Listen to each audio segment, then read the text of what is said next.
Hello YouTubers, welcome back to my channel. Mike here, and today we have a great big and heavy box up on the workbench.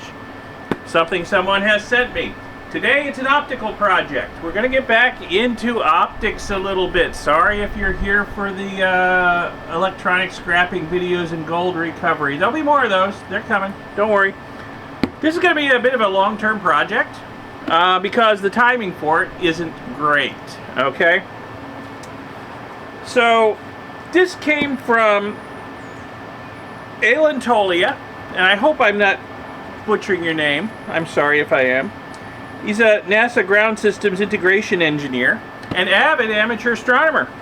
He has a couple very large telescopes, and this is a mirror out of one of them. It's a 17.5-inch Coulter mirror that has some issues. It's got a lot of internal stress. Basically, it has got a bad anneal at Coulter. So I don't really think we can believe any of the numbers on this certificate. Strel ratio, probably not, if it's got that much internal stress. So anyway, yeah, the mirror has coating stripped. It's in here. I'm not going to uncover it. I'm going to keep it clean out here. So anyway, Alan contacted me and asked me, because he's tried to get other people to try and re-anneal this, and they kind of give him the runaround. And he contacted me after seeing some of my videos about the glass work I do in my kilns, making telescope mirror blanks. And he asked me, hey Mike, can you re-anneal this for me? And I'm like, yeah, it's a kind of at the top end of what I can do, but I think I can give it a try, give it a re-anneal for you and see what we can accomplish. I warned him I may not be able to get it any better than Coulter could. Some glass just doesn't like to take a good anneal. If it's got a whole lot of stress in it, there's a possibility it'll even fracture or shatter. As I heat it up in the kiln, I will heat it up very, very slowly, possibly over a period of days, just to prevent that from happening, but it's still possible. I've had it happen. And it may not come out that much better or any better at all. So, and if it does re-anneal, the figure's going to change. So he's going to have to refigure it for sure. He might even have to go back to fine grinding if it changes a whole lot. So I warned him about all this. He says, that's fine. The thing's useless to me as it is. So, you know, if there's any chance at all you can improve it, let's give it a shot. So he sent it to me. So I'm going to try re-annealing it for him in my big kiln. Now, as I said, the timing for this project is not great. I'm still recovering from complications from COVID, so I don't have a lot of energy, and I'm coughing a lot, which I'm editing out of this video for your benefit. Also, we just had a hurricane come through. My lab is flooded. Not just here, all the way around, we're flooded. We are wet like you would not believe. I got my knee waders on to come out here. So it's going to be a while before things dry out enough that I'm comfortable powering up my 240 volt kilns out here and trying to anneal this. So it's going to be a bit of a long-term project, probably a few weeks anyway. I mean, this is probably going to spend a week, close to a week in a kiln once I can get it in. And it may be a week or more before I can even start on it. We are just... people are building arcs, let's put it that way. It's flooded here. But that's going to give me some time to A, recover a little bit so I get some more energy, and B, I need to build a stand so I can stand this thing up on edge and sort of get some baseline photos of just how bad the anneal is in it. He says it's got the classic Maltese cross pattern when you put it in front of cross polarizers, or between cross polarizers. So I want to know just how thick this mirror is. 1.5 inches, that's about normal. And I will build a stand so I can stand it up vertically, and I will get some baseline photos of what the stress situation in this glass is before I do anything to it. And then afterwards we can get some new photos and see if I have improved it any, or at least not made it any worse. That would be ideal. So There we go. For now, this is going back up on the shelf until I'm feeling a little better and the water goes down a bit. But hey, thanks for contacting me, Alan. This is going to be a fun project, and hopefully I can help you out with it. I hope we can turn this into a decent mirror for you. Okay, about a week or so has passed. I'm feeling a little better. The water is receding some. Things are drying out. So it's time to start working on this. So I am in the process of unboxing Alan's mirror here. And we're going to give it a test. I want to get like a baseline test of what the stress level in the glass is before I do anything with it. So I built a little stand. We're going to stand it up in front of my big screen TV. I'm going to throw a white screen up on the TV from my laptop. The light from the TV is going to be polarized. We'll put another polarizer in front of my camera, and we'll take a look at this thing and see what we got. So it's got something engraved on it here. What's it say? Does it want to focus? Well, it doesn't want to focus on the phone very well. We have parrots, so they want to join the conversation. So it says refigured by Optic Wave Lab something and a serial number. Okay, so that's what that says. If it wasn't showing up on the phone, which I don't think it was. Okay, so this has obviously been refigured once, but Alan's still not happy with it. And if there's a lot of stress in the glass, I can understand why. So, ooh, there's a divot. That could be a problem, too. There's a little divot out of the... That's busted. Huh.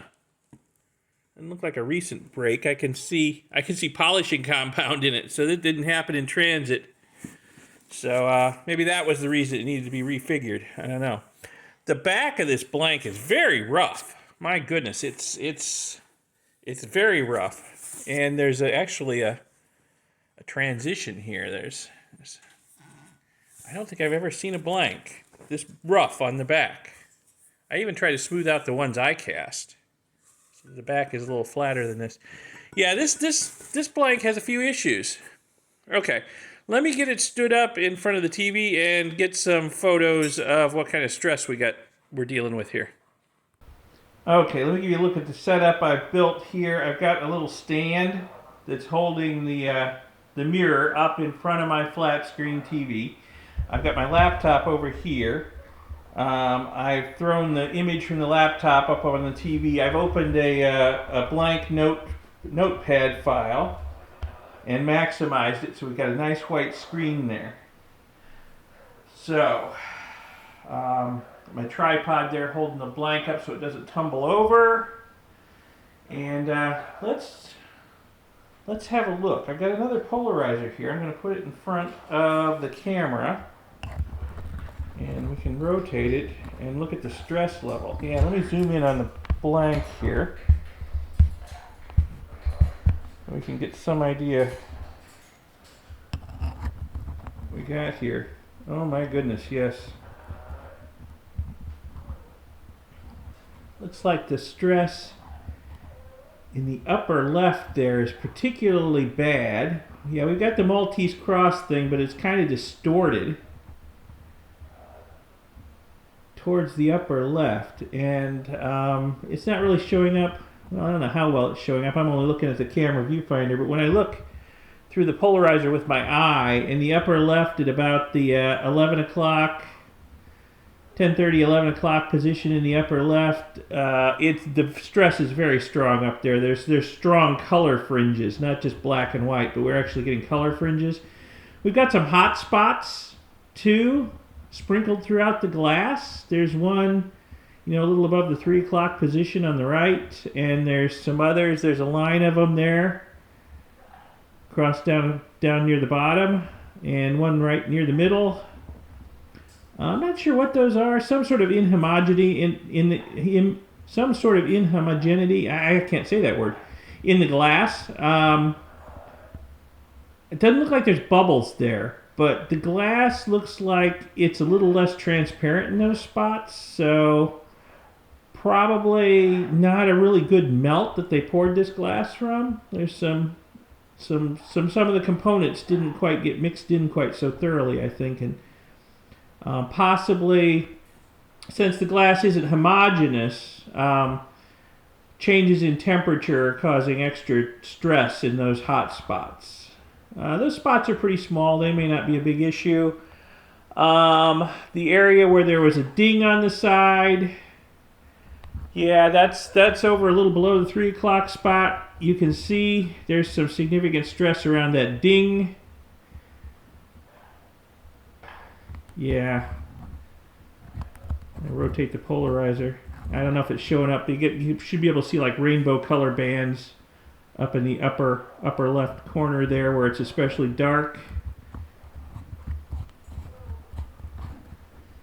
Yeah, so this blank has some issues. We've definitely got some issues here. Okay. But like I said, things are drying out outside. I should be able to get this in the kiln hopefully in the next day or so. And we'll see if re-annealing it does us any good or not. I don't know. This might not come out much better than it goes in. This blank has issues. But, you know, like Alan says, he's got nothing to lose. It's pretty useless as it is, so if we can improve it at all, that'd be a good thing. Okay. Let me start tearing down my setup here. Alright, so here's the anneal firing schedule I have come up with for this blank. We're going to try something called a shotgun anneal. Since I don't know the exact annealing point of this glass, I assume it's going to be up somewhere around 1050, which is pretty normal for borosilicate glass, but it could be a little high, it could be a little low. This blank, who knows, it could be radically different. So we're going to do what's called a shotgun anneal. We're going to hit several different temperature points, and hopefully one of these, like buckshot, is going to hit the sweet spot on the glass, and we'll get a good anneal. First thing we're going to do, well, first off, I have an 8-segment ramp soak controller, and we're going to use every single segment on this thing. And it works in minutes and degrees Fahrenheit. Yes, I'm in the US, I use Fahrenheit. Sorry, forgive me. So, first step, we're going to take the glass from ambient up to 1075 Fahrenheit. We're going to do it over a period of 1440 minutes, a very slow ramp up. That is 24 hours. Just to make sure that we don't stress the glass too much, because it has a lot of internal strain and we don't want to overstress it and have it shatter or crack on us. So very slow heat up over 24 hours up to 1075. And once we get there, we're going to hold for 8 hours, 480 minutes. That's 8 hours. And then what we're going to do is at the end of that 8 hours, we're going to very slowly over another period of 8 hours, ramp down to 1050 Fahrenheit. And then we're going to hold there for 8 hours. And we're just going to keep doing this. We're going to very slowly, over a period of 8 hours, ramp down 25 degrees and then hold there for 8 hours. These long holds or soaks are where we're going to get our anneal, hopefully. The process of annealing glass, you need to have the entire bulk of the glass to within the same temperature within a degree or two, okay? So with something as thick as a telescope mirror, you got to have a long soak time to get every part of the glass to the same temperature within a degree or two. So that's what we're going to do. And then we're just going to keep ramping down 25 degrees slowly and then holding. Ramping down slowly and then holding. Until we get down to 900 degrees. We should be well below the annealing point here. There's really no penalty. I assume we're going to get our anneal up in this area somewhere. There's really no penalty for these other holds and soaks. If we get our anneal up here, this isn't going to unanneal it. And we need to cool down slowly anyway from the annealing point, just so we don't overstress the glass again.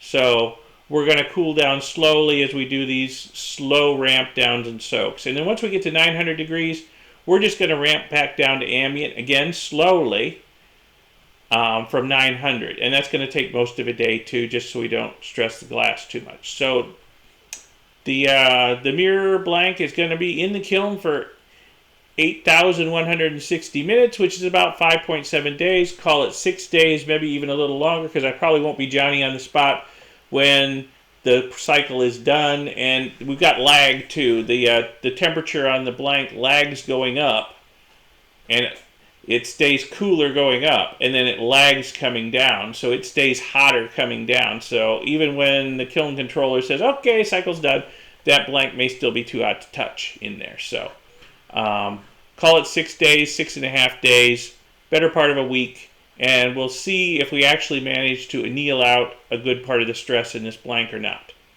So, okay. We got a window of decent weather coming up, so I need to get the blank in the kiln and get the cycle started. So let's do that. Okay, we are out and back at my workshop where I have my kilns. They are outdoors, but they're under a pretty deep overhang, so it takes some pretty bad weather to blow water on them. We've had some bad storms this year, including a hurricane that came through a few weeks ago, and some bad storms since then. They got kind of wet, been drying them out. It rained all morning, but it's cleared up, and the weather forecast for the next couple of days is pretty darn good. So I think we're going to go for it. We got a window of clear weather. I'm not so much worried about rain, because I don't think we're going to have any bad storms. What I am worried about is lightning putting the power out in the middle of the cycle. That could be a problem. So I don't think we're going to have bad storms bad enough to worry about that. So we're going to go for it. We're going to get the blank in here and get started. So this is my biggest kiln right here. It's just big enough for this process for a 17.5-inch blank. First thing, I've got a kiln shelf down here on some blocks, so it's slightly elevated above the bottom of the kiln. First thing I'm going to do is I'm going to put in a circle of KO-wool ceramic fiber insulation. We're going to set the blank on top of that. And that's going to help even out the weight of the blank. The back of the blank is kind of pebbly texture to it. It's also got a bit nasty ridge on one edge. I want to make sure that the weight of the blank is distributed evenly, and the KO-wool insulation is going to help with that. It'll distribute the pressure across the back of the blank evenly. Also, this is going to provide some insulation to prevent heat loss through the blank towards the cold bottom of the kiln. So we're going to start with that. So let me get the blank in there next. Okay, so here we go with the blank on top of the KO-wool insulation. All right. That looks pretty good. Next, we're going to put in some more insulation. Notice that this is a ceramic kiln. It has heating elements in the sides. Proper glass kiln would have heating elements in the top, and the heat would be coming down from the top pretty much equally on all sides. That's a proper glass kiln. I don't have a proper glass kiln. They're very expensive. Used ceramic kilns, dirt cheap, but I found ways to work with used ceramic kilns. The problem with them is if you're trying to do glass in them, you know, this part of the glass is a lot closer to the heating elements than this part of the glass. And that's going to cause you a thermal gradient across there. And that's going to make, well, it's going to make your life very difficult, especially when you're trying to anneal. So what I do, I always have an insulating barrier around the edge of the blank that sticks up 1 or 2 inches above the edge. And then basically what you've got is a glass kiln, because all the heat can only come at the blank from above. You know, it's not coming from the sides. I got insulation, it's not coming from the bottom. It's only coming from above. And that works pretty good. I'm going to have to trim my insulation blanket here a little bit because it's a little long. And maybe wrap some wire around it to hold it in place during the firing. And then we will be ready to go. And I don't know if you can see it, but I've just got the temperature probe in, and it is just above the level of the glass. So it should be giving me pretty good feedback on what the actual temperature at the glass is. Okay. So let me get the lid closed, get the controller programmed up, and we'll be ready to go. Alrighty, my kiln controller is all programmed up and ready to go. So I just need to start it. Start the program here. And there we go. And that's going to take about a week to execute. Not quite. I have a page on my blog about how I built this kiln controller. If you're going to do glasswork, you need precise control, temperature control on your kilns. So I wound up rolling my own temperature controller. So I'll put a link in the video description to how I built this. If anybody out there is interested, needs such a thing, comes in very, very handy. Because your average ceramics kiln comes with a controller that controls the temperature within plus or minus like 100 degrees or so. This will control the temperature within 1 or 2 degrees. Much better. Okay, so we'll be back in a week or so and see what we got. Okay, it's early in the morning. It's a week later. You turn the kiln off. Power off. Let's open the lid up and have a look inside. Get you a peek at it here. Well, it ain't broken. It's not cracked or shattered, so that's a good start. Okay, let me get it out of here, and I'll give it a cleaning, because I see some debris on it, and then we'll see if I did any good. We'll see if I'm actually relieved any of the stress in it or not with this treatment. Okay, let me get to work. So, looking at this blank right out of the kiln, I see some strange issues here I don't quite understand. I don't know what these red spots are that have developed on it. I don't remember seeing them before it went in. I'm pretty sure I would have noticed them. I will have to review the footage I shot before it went in the kiln. But there's some little ones on the front surface, and there's some big ones all the way back on the back surface. I don't know what those are. Is there some kind of residue on the mirror before it went in the kiln that's baked itself into the glass? I don't know.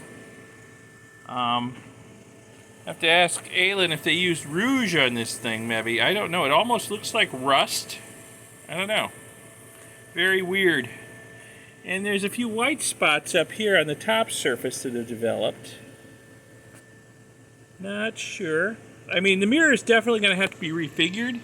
So, whatever this stuff is, I'm sure it will grind away in the refiguring. It's just kind of odd. I've never seen this develop before on a piece of glass I've fired. I've never seen these red rusty spots before. Very, very odd. Of course, this blank, it's kind of a weird blank, so who knows. I thought I saw something else. Let me see if I can find it again.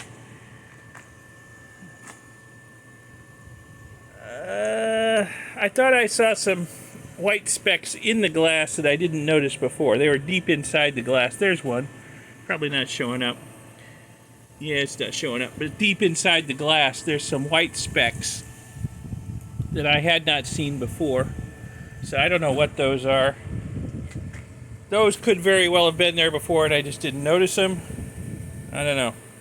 Okay, well, let me get this in front of my redneck polarimeter, and we'll see if the stress level has improved any. Okay, so this is after my shotgun annealing. Get the polarizer on here. So we've still got some stress in there. I would say it's improved. I would say it's definitely improved. We still got the Maltese cross. I'll tell you what though, it is more centered. It's not all offset to one side like it was. Everything's in pretty much the same orientation it was. We still got that chip a little below 3 o'clock on the far right side. We got that ridge on the back of the mirror on the upper left. Yeah, we still got a hot spot. Well, I don't know. The upper left, the stress in the upper left really doesn't look much worse than anywhere else in the mirror now. So let me take the polarizer off and look at it with just my eye here.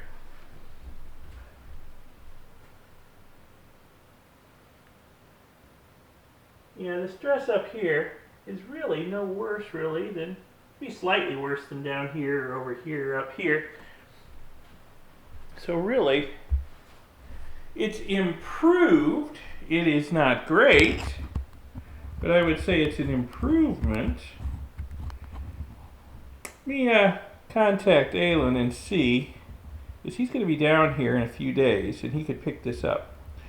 Let me contact him and see if I have time to run it through another cycle in the kiln.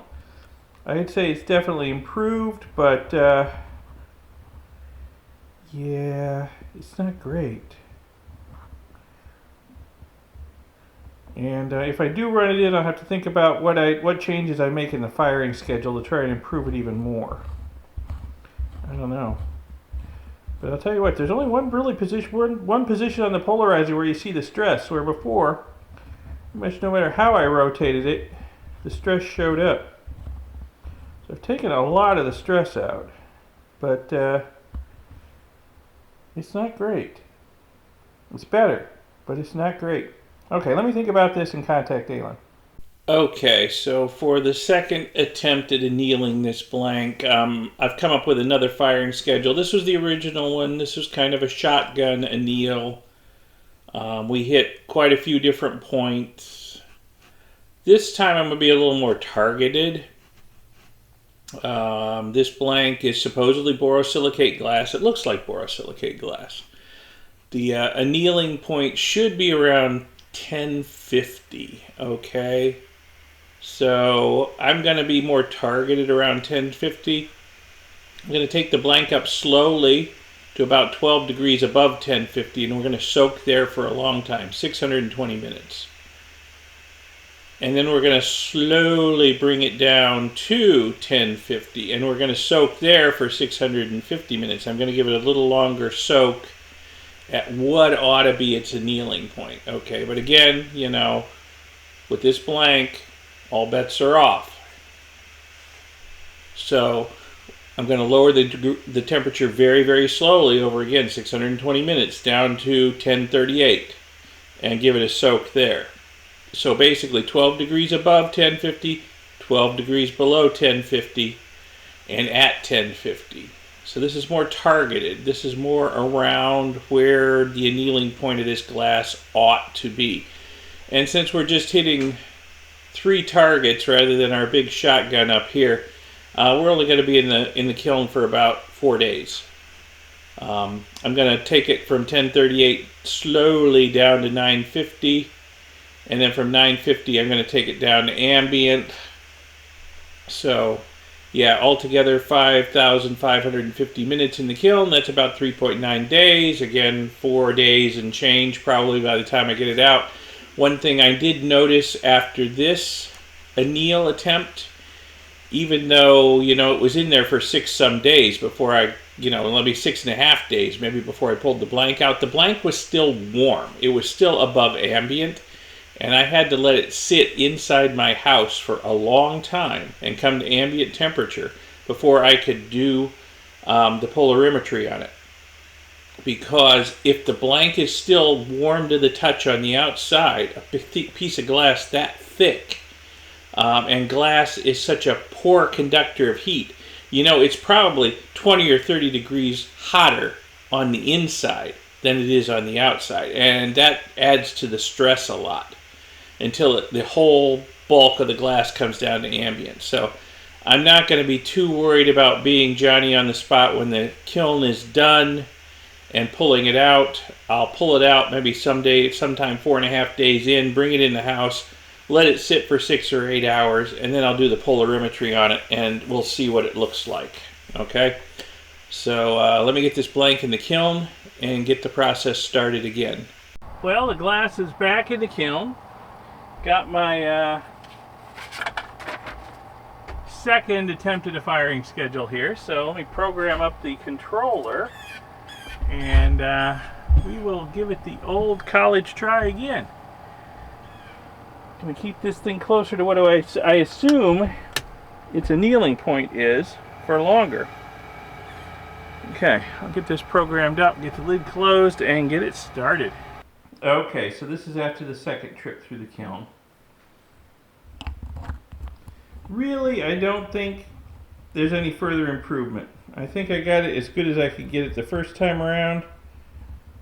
I had some time though, so I thought let me try again just in case I can improve it.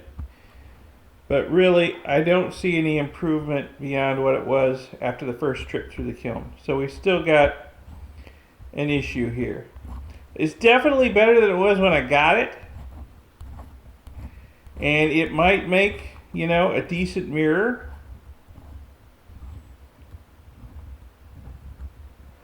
I would definitely recommend figuring this at the temperature, you know, the average temperature where you expect it to be used. Because, yeah, as the temperature changes, the stress inside is going to manifest itself. But it's definitely better, a whole lot better than when I got it. So, sorry, Alan, this is the best I can get it. I hope it will work out for you when you have it refigured. Let me know how it goes. So, anyway, I've definitely improved it, but I haven't relieved all the internal stress, unfortunately. So, leave a comment. Let me know what you think. Let me know what would you might do differently. Any suggestions you might have. I still got a little while before Ellen's going to pick this up, so, you know, I could always run it through again. So, yeah, let me know what you think. Anyway, if you found this video at all interesting, educational, informative, whatever, give it a like, give it a thumbs up, and subscribe to see my future videos. There'll be more videos on astronomy, gold recovery, telescope making, travel, all kinds of stuff. So subscribe to see those future videos. Press the little bell icon YouTube wants you to press to be notified when new videos come out. Check out my second channel, ElectroGeek64. Electronics and retro computing over there, and lots of new content coming all the time. That channel's growing, so check it out. Like, comment, subscribe, and thanks for watching this video. I'll see you in the next one. Bye.